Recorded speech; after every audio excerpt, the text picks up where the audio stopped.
తొవ్వెంట పోతుంటే ఫుట్పాత్ మీద మంచిగా పూల మొక్కలు కనబడ్డాయి అనుకో, అటు ఇటు చూసి నాలుగు అందుకొని పోతూనే ఉంటారు కొందరు. ఎండాకాలం చల్లటి నీళ్లు తాగాలని చలివేంద్రాల్లో పెట్టిన కుండలు పట్టుకోబోయేటోళ్ళు కొందరు.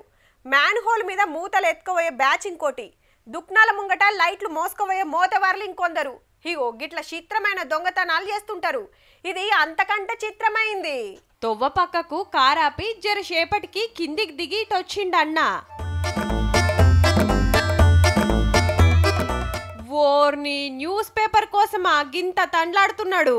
హర్రే చేతికి అందుతలేదని మస్తు పరిశాన్ అయితుండు కదా. అట్లిట్లా తండ్లాడి పట్టుకున్నాడు. అబ్బా ఇప్పుడు పానం నిమ్మలం కావచ్చు. ఇంతల్నే లోపటికెళ్ళి సీక్రెట్ కెమెరాల సినిమా చూసి బయటకొచ్చిండు గీ కాక. గిదేం పని అని అడుగుతుంటే సప్పుడు కాకుండా అవతల పడ్డాడు. మధ్యప్రదేశ్ లా ఇదొక లాయర్ గారి ఆఫీస్ అట. పొద్దుగాల న్యూస్ పేపర్ ఏపిస్తారు కదా, దేశంలో వార్తలేమున్నాయో చదవాలని కుతిగుంజి కొనుడు కంటే కొట్టేసి చదువుడే నయం అనుకున్నట్టుండు. కానీ 8 లక్షల కార్లు వచ్చి 8 రూపాయల పేపర్ దొంగతనం చేసుడే చిత్రం ఉంది పో. లాయర్ గారు కంప్లైంట్ ఇస్తే నంబర్ను బట్టి పట్టుకునే పనులున్నారు. కానీ వార్తల కోసం పేపర్ కొట్టేస్తే తెల్లారి గీ అన్ననే పేపర్లకెక్కిండు పో.